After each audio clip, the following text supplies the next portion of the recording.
Throughout my late teens and until about a few months ago, I was constantly frustrated by the fact that I was always tired. I was often under the impression that I had to be chronically tired. Something had to be inside of me that was draining all the energy, right? I was waking up tired, even though I got around 8 hours of sleep, sometimes even more than that. But I think that the good thing is that I actually knew that there was a problem. You see, I knew this because I used to be a different type of person. I used to be a person who would be energetic all the time.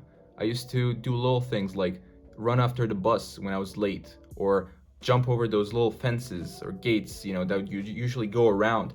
But I felt like I had no energy to do that stuff anymore. At first, I thought that's what becoming an adult is like.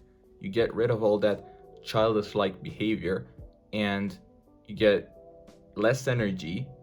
Yeah, I was wrong. I was completely wrong. You see, I wanted to believe that my fatigue came from a place outside of my control, like a disease or a medical disorder. I didn't want to accept that the way I was living my life affected the way I felt during the day. I was basically avoiding all responsibility I had over my own life, and I had zero accountability whatsoever. So, because I knew I wasn't always like this, I had someone to compare myself to, meaning my older self.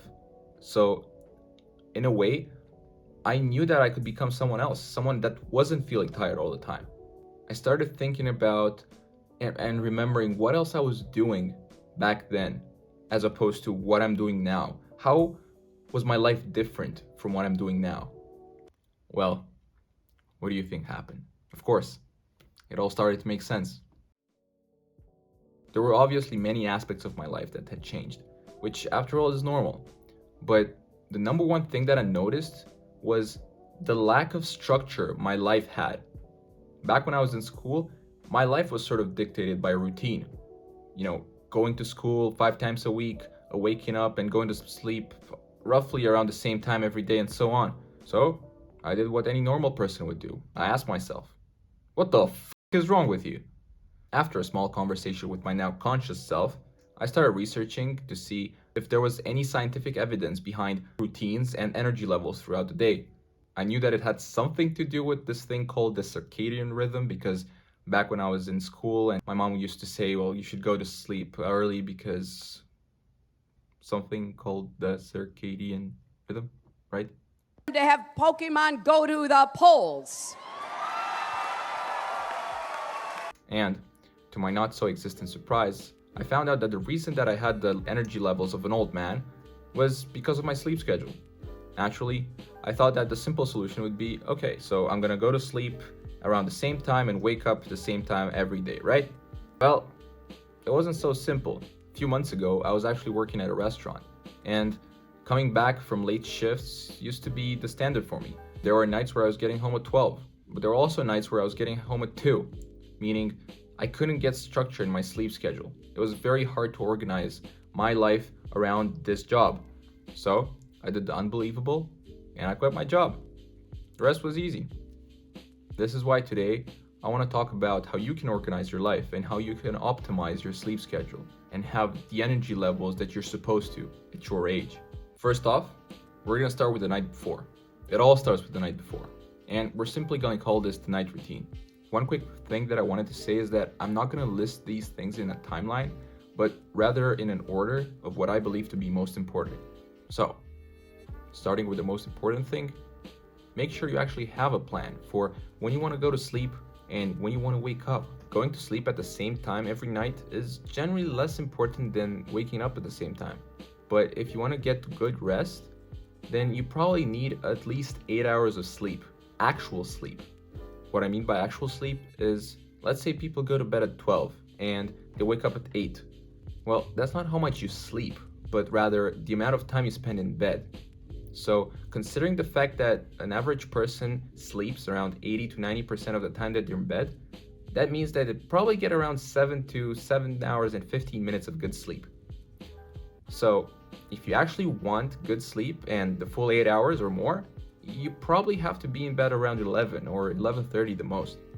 Next, put your phone somewhere you can't pick it up easily in the morning. I remember this was sometimes keeping me up even 3 hours in bed after I woke up. just mindlessly scrolling or pressing the snooze button over and over again. What you want to do is get up and press the stop button instead of the snooze button. I'll get more into that when we cover the morning routine. For now, just know that you have to put your phone somewhere that you have to get up to get it. So whether that's on a shelf or under the bed or across the room somewhere in a dark corner, make sure that you can just reach it easily. Another thing that is very important is making sure that you actually get good deep sleep. You do this by avoiding any kind of blue light or very bright light around 30 minutes to an hour before actually going to bed. So blue light would be anything coming from a screen, so a computer, a phone, a TV, or anything like that. Now, you might think that those yellow light filters that help your eyes read better on your screen help, but not enough.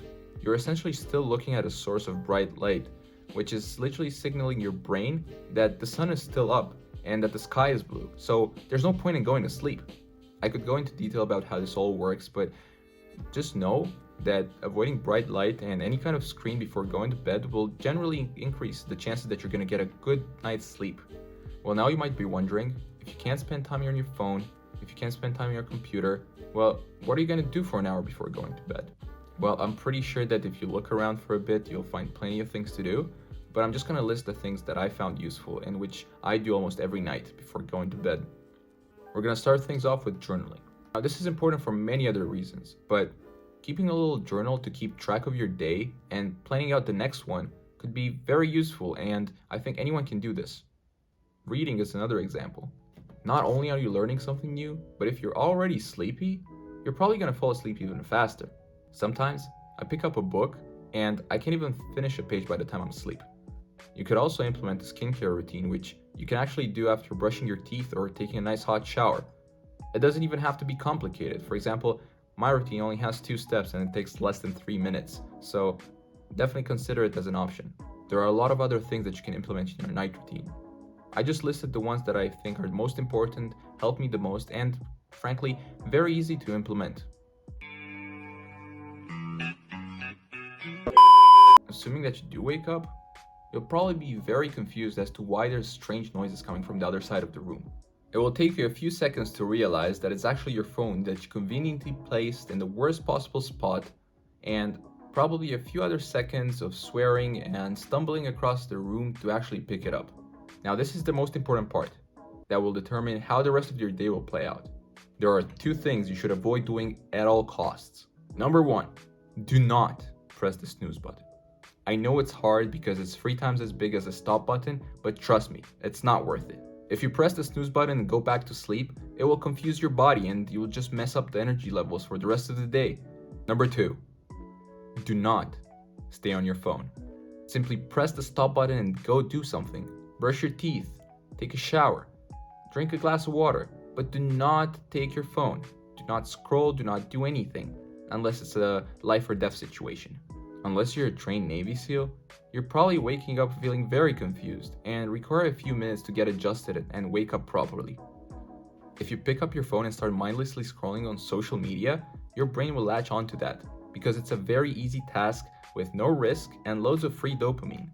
Exactly what your brain wants when it's feeling confused. Once you've successfully avoided the deadly temptations, you're free to start your day. I'm sure you've probably heard this before, but your body gets very dehydrated during the night. And even if you don't feel thirsty in the morning, trust me, your body needs it.